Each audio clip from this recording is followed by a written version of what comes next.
probably know by now, but Persona is getting a mobile game in China. And if you didn't know, well, now you do. And I did speak on how this game is potentially concerning in the past, but I've kind of avoided covering the new stuff that's come out since then, and a lot more news has dropped on it in the past half year. And I have a few new reasons that I still feel concerned about the outcome of this game. Hello. I made this video about a week ago, right before Atlas or Perfect World Games dropped a brand new trailer for this game. So, a lot of the stuff I say is probably outdated. However, I have been sick and I haven't been able to really re-record anything. Most of it hasn't totally changed, but I will say that my outlook on this game is a lot more positive than it was last time I made this part of the video and the rest of this video. Most of my issues still stand, but unfortunately, that's how things turned out. So, hope you enjoy the video, and forgive me for this kind of outdated take. No need to worry.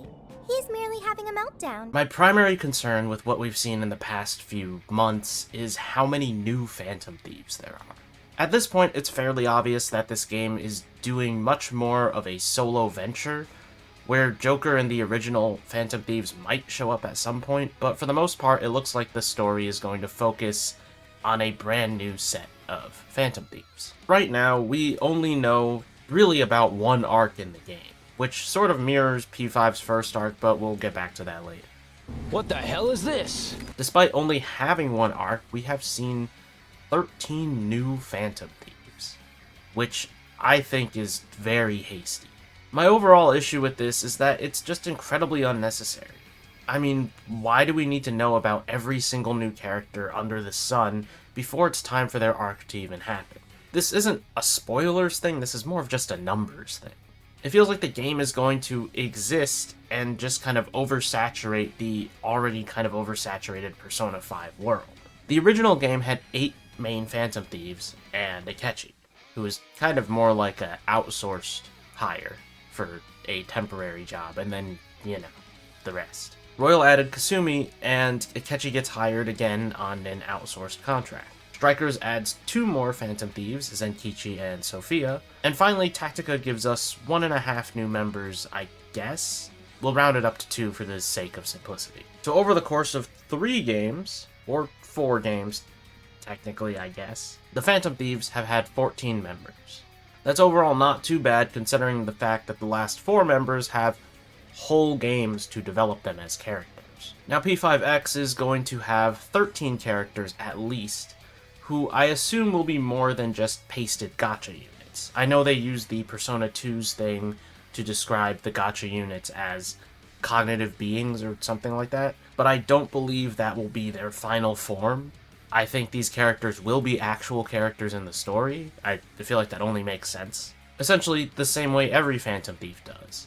They'll join up in the party once their arc has started to happen, and they'll have their awakening, same usual stuff. But it still concerns me that we are speaking on an at least here, that there are at least 13 characters, because there's a saturation point with party members in any game, especially main party members.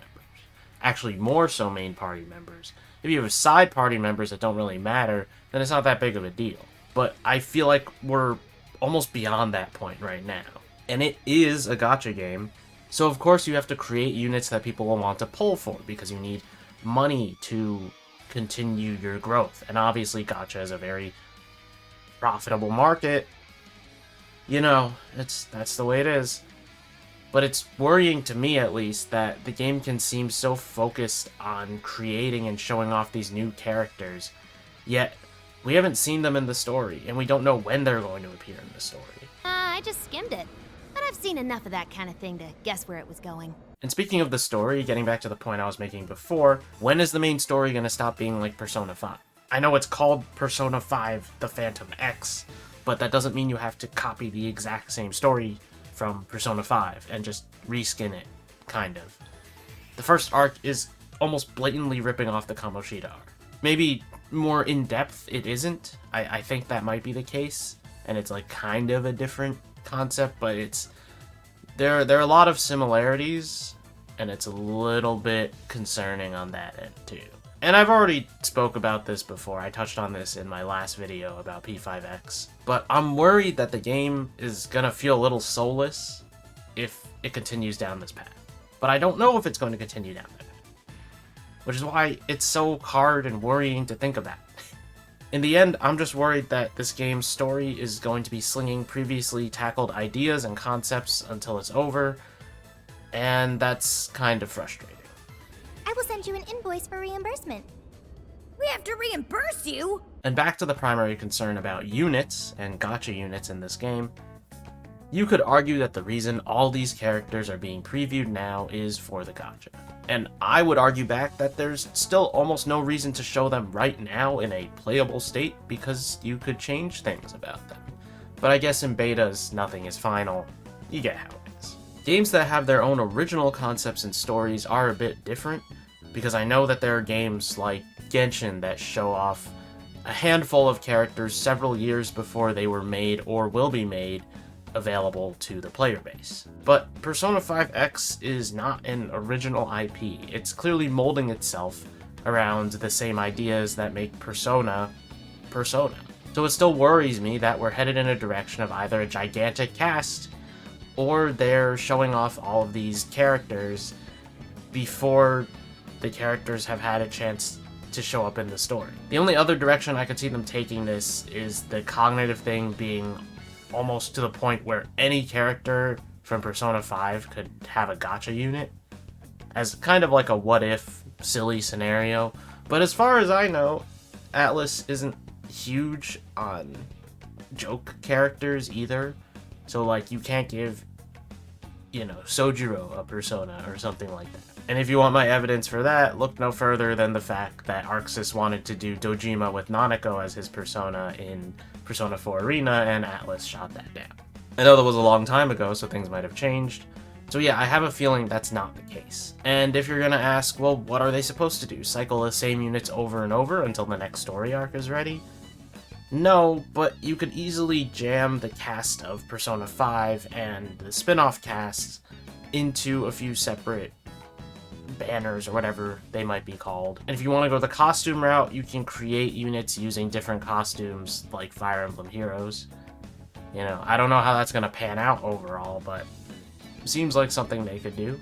I don't know what the plan is for this game, and I don't even know if it will be successful enough to finish telling its story, as gachas are live service games, and if they don't make enough money, they get shut down. Very common. I've talked about it several times at least. But what I do know is that I hope this pans out in a favorable way. For me, any Persona spinoff I just hope does well, because I want to see more ideas and more things come out from this company. Of course, that doesn't justify the existence of all the spin-offs. Some of them are truly pointless. Even with P5X being a mobile version of Persona, not even developed by Sega and Atlus, just licensed by them, I'm hoping we can see something that at least has some substance to it. So this, of course, marks my second time talking about P5X and my concerns for it, while of course still being invested in it coming out overseas eventually, hopefully. And if you have any thoughts about Persona 5X, concerns, worries, frustrations, let me know down in the comments below. As always, you can leave a like if you enjoyed the video, and subscribe to the channel for more things Persona, Atlus, and JRPG related. Thank you for watching, and I'll see you guys next time.